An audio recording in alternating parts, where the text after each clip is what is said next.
Hi ಎಲ್ರಿಗೂ good morning. ಇವತ್ತು ನಾನು ಬೇಗ ನನ್ನ ಕೆಲಸ ಮುಗಿಸ್ಕೊಂಡು ಡೈರಿ ಹತ್ರ ಬಂದು ನೋಡಿದ್ರೆ ಅವನ ಮುಖ ನೋಡಿ ನನಗೆ ಅನಿಸಿದ್ದು ಈ ಮಾತು. ನೆಕ್ಸ್ಟ್ ಹಾಲು ಹಾಕ್ಬಿಟ್ಟು ನಾನು ಮನೆ ಹತ್ರ ಬಂದು ನೋಡಿದರೆ ನನ್ನ ಸೊಸೆ ಶ್ರುತಿ ರೇಂಜಿಗೆ ಅಳ್ತಾ ಕೂತಿದ್ಲು. ಈ ಅಳುಗೆ ಕಾರಣ ಏನಪ್ಪ ಅಂತ ಕೇಳಿದರೆ ನನ್ನ ಅಳಿಮಯ್ಯ ಕಾಪಿ ಎಲ್ಲ ನನ್ನ ಸೊಸೆ ಕೈ ಮೇಲೆ ಚೆಲ್ಲಿದ್ದ ಅಂತ ಹೇಳಿ. ನಮ್ಮೂರ ಪಕ್ಕನೇ ಇರೋ ಹೊಲ್ದ ಹತ್ರ ಹೋಗ್ಬಿಟ್ಟು ನಾನು ಕೊತ್ತಂಬರಿ ಸೊಪ್ಪು ಕಿತ್ಕೊಂಡು ಬಂದು ನೋಡಿದರೆ ನಮ್ಮ ಅಕ್ಕ ಒಲೆ ಕಚ್ಚಿ ಒಲೆಯಲ್ಲಿ ಅಡುಗೆ ಮಾಡ್ತಾಯಿದ್ಲು.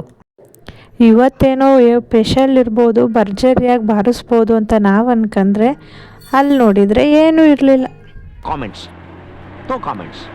ನೆಕ್ಸ್ಟು ನನ್ನ ಮಗ ಅವನೇ ಯೂಟ್ಯೂಬರ್ ಆಗ್ತೀನಿ ಅಂತ ಹೇಳ್ಬಿಟ್ಟು ಯೂಟ್ಯೂಬರ್ ಥರ ಮಾತಾಡ್ತಾ ಇದ್ದ. ನಾನು ಅದನ್ನು ನೋಡಿ ವೀಡಿಯೋ ಮಾಡೋಕ್ಕೆ ಹೋದರೆ ಅವ್ನು ನೆಕ್ಸ್ಟ್ ಮಾತೇ ಆಡಲಿಲ್ಲ.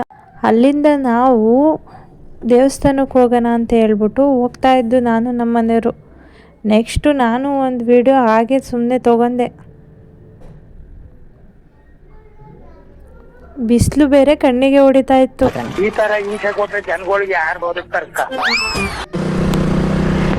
ನೆಕ್ಸ್ಟು ನಮ್ಮೂರವರೊಬ್ಬರು ಹೋಗ್ತಾ ಇದ್ರು, ಅವ್ರನ್ನೇ ನನ್ನ ಮಗ ಗುರಾಯಿಸ್ಕೊಂಡು ನೋಡ್ತಾ ಇದ್ದ. ಅಲ್ಲಿಂದ ನಾವು ಬಾಣಾವರಕ್ಕೆ ಹೋಗ್ಬಿಟ್ಟು ಅಲ್ಲಿ ಹಣ್ಣೆಲ್ಲ ತೊಗೊಂಬಿಟ್ಟು ದೇವಿ ದರ್ಶನ ಮಾಡೋಣ ಅಂತ ಹೋದ್ವಿ. ಅಲ್ಲೋಗಿ ದೇವಿಗೆ ಹಾಲಭಿಷೇಕ ಮಾಡಿಬಿಟ್ಟು ಪೂಜೆ ಎಲ್ಲ ಮಾಡ್ಕೊಂಬಿಟ್ಟು ನಮಸ್ಕಾರ ಮಾಡ್ಕೊಂಬಿಟ್ಟು ನಾನು ಕೂತಿದ್ದೆ. ಆದರೆ ನನ್ನ ಮಗ ಭಕ್ತಿ ಜಾಸ್ತಿ ಅವನಿಗೆ, ಹಾಗಾಗಿ ಬೀಳ್ತಾ ಇದ್ದಾನೆ.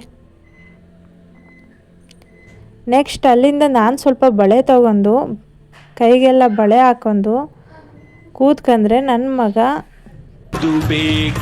ಮಗನೇ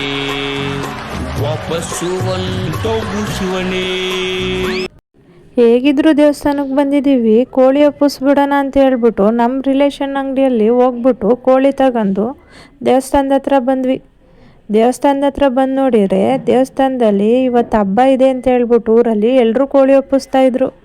ನೆಕ್ಸ್ಟ್ ಅವ್ರ ಕೋಳಿ ಜೊತೆನೇ ನಮ್ಮ ಕೋಳಿನೂ ಇಟ್ಬಿಟ್ಟು ಕುಯ್ಯೋಣ ಅಂತ ಹೇಳ್ಬಿಟ್ಟು ರೆಡಿ ಮಾಡಿದರೆ ಇಟ್ಟು ಒಂದು 2 ನಿಮಿಷ ಈ ಕಡೆಗೆ ತಿರುಗಿ ನೋಡಿದರೆ ಮತ್ತೆ ನಮ್ಮ ಕೋಳಿಗಳು ಫಸ್ಟು ನಮ್ಮನ್ನೇ ಕುಯ್ಯಿರಿ ಅಂತ ಹೇಳ್ಬಿಟ್ಟು ಆರ್ಬಿಟ್ಟು ಮೇಲೆ ಹೋಗ್ತಿದ್ದಾವೆ ನೋಡಿ.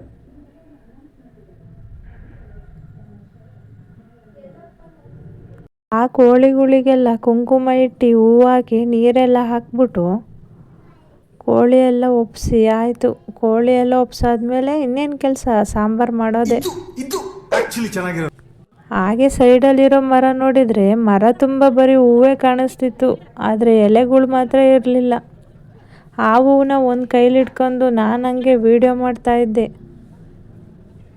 ಹಾಗೆ ವೀಡಿಯೋ ಮಾಡ್ತಾ ಇರ್ಬೇಕಾದ್ರೆ ನಮ್ಮನೆಯವರು ಒಪ್ಸಿರೋ ಕೋಳಿನ ಬಿಗಿಯಾಗಿ ಹಿಡ್ಕೊಂಡಿದ್ರು ಎಲ್ಲ ಆರೋಗುತ್ತೋ ಅಂತ. ನೆಕ್ಸ್ಟ್ ಅದೇ ಹೂವನ್ನ ತಗೊಂಬಿಟ್ಟು ನಮ್ಮ ಮಗನಿಗೆ ಕಿವಿಗೆ ಇಟ್ಬಿಟ್ಟು ಒಂದು ವೀಡಿಯೋ ತೊಗೊಂಡೆ. ನೆಕ್ಸ್ಟು ಸ್ಲಿಪ್ಪರ ನಾನೇ ಹಾಕ್ತೀನಿ ಬಿಡು ಅಂತ ಅಂದ್ರೂ ನನ್ನ ಮಗ ನಾನೇ ಹಾಕೊತೀನಿ ಅಂತ ಹೇಳ್ಬಿಟ್ಟು ಹಾಕೊಂಡಲ್ಲೇ ಸುಮ್ಮನೆ ಕೂತಿದ್ದೆ.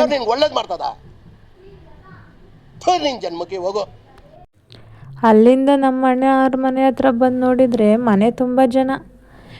ಏನು ಮಾತಾಡ್ತವ್ರೆ ಇವರು ಇಷ್ಟೊಂದು ಜನ ಸೇರ್ಕೊಂಡು ಅಂತ ನೋಡಿದರೆ ಶಿವಮ್ಮ ಕಾಫಿ ಮಾಡಿಕೊಟ್ಟಿದ್ರು ಅಂತ ಹೇಳ್ಬಿಟ್ಟು ಕಾಫಿ ಕುಡ್ಕೊಂಡು ಕೂತ್ಕೊಂಡು ಎಲ್ಲ ಎಲೆಕ್ಷನ್ ಬಗ್ಗೆ ಮಾತಾಡ್ತಾ ಇದ್ದಾರೆ. ಎಲೆಕ್ಷನ್ನಲ್ಲಿ ನಾನು ಎಲೆಕ್ಷನಿಗೆ ನಿಲ್ತೀನಿ ಅಂತ ಎಲ್ರೂ ಕಾಂಪಿಟೇಷನ್ನು. ನೆಕ್ಸ್ಟು ಅದಕ್ಕೆ ಎಲ್ಲರೂ ಸಪೋರ್ಟ್ ಮಾಡ್ತೀವಿ ಅಂತ ಎಲ್ಲರೂ ನಾ ಮುಂದೆ ಅಂತ ಹೇಳ್ಬಿಟ್ಟು ಹೇಳ್ತಾಯಿದ್ರು. ಫೈನಲಿ ಎಲ್ರೂ ಗೆಲ್ಸೋಣ ಅಂತ ಹೇಳ್ಬಿಟ್ಟು ಮಾತಾಡಿ ಕೂತ್ಕೊಂಡ್ವು.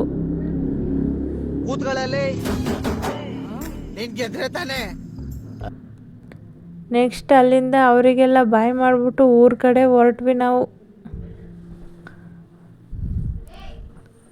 ಊರ ಕಡೆ ಬರ್ತಾ ಇರ್ಬೇಕಾದ್ರೆ ದೇವ್ರಿಗೆ ಕೋಳಿ ಒಪ್ಪಿಸಿರೋದ್ರಿಂದ ಮನೇಲಿ ಕಳಸ ಪೂಜೆ ಎಡೆ ಮಾಡಬೇಕಾಗಿತ್ತು.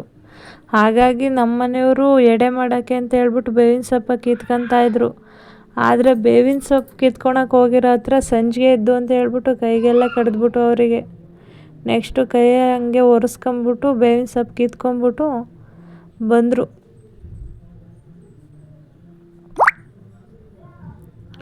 ಬರ್ತಾ ಹಂಗೆ ಆನ್ ದ ವೇ ಇದು ನಮ್ಮ ತಿಮ್ಮಕ್ಕನ ಪಾರ್ಕು. ಹಾಗೆ ಸ್ವಲ್ಪ ವೀಡಿಯೋ ತೊಗೊಂಡೆ ಹೊರ್ಗಡೆಯಿಂದನೇ.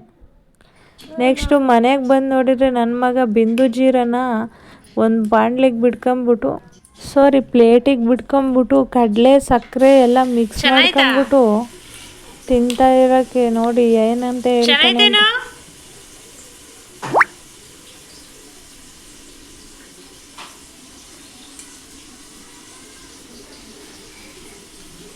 ಅಣ್ಣ ನನ್ನ ಕೈಲಿ ಆಯ್ತಾ ಇಲ್ಲ, ಅಯ್ಯೋ ಅಣ್ಣ ನಾನು ಸತ್ತೋದಂಗೆ ಆಗೋಯ್ತಾ ಇದ್ದೀನಿ. ನೆಕ್ಸ್ಟು ನಾವು ಚಿಕನ್ ಸಾಂಬಾರು ಮಾಡೋಕ್ಕೆ ಅಂತ ಹೇಳ್ಬಿಟ್ಟು ಎಲ್ಲ ರೆಡಿ ಮಾಡ್ಕೊಂಡು ಟಕ್ ಅನ್ನಂಗೆ ಚಿಕನ್ ಸಾಂಬಾರು ರೆಡಿ ಮಾಡಾಯಿತು. ನೆಕ್ಸ್ಟು ಎಡೆ ಕೂಡ ಇಟ್ಟಿದ್ವಿ. ಎಡೆ ಕೂಡ ಇಟ್ಟು ಪೂಜೆ ಎಲ್ಲ ಮಾಡಿಬಿಟ್ಟು ನಾನು ನಮ್ಮ ಮನೆಯವರು ಒಟ್ಟಿಗೆ ಕೂತ್ಕೊಂಡು ಪಾಪು ಎಲ್ಲ ಕೂತ್ಕೊಂಡು ಒಟ್ಟಿಗೆ ಊಟ ಮಾಡಿದ್ವಿ.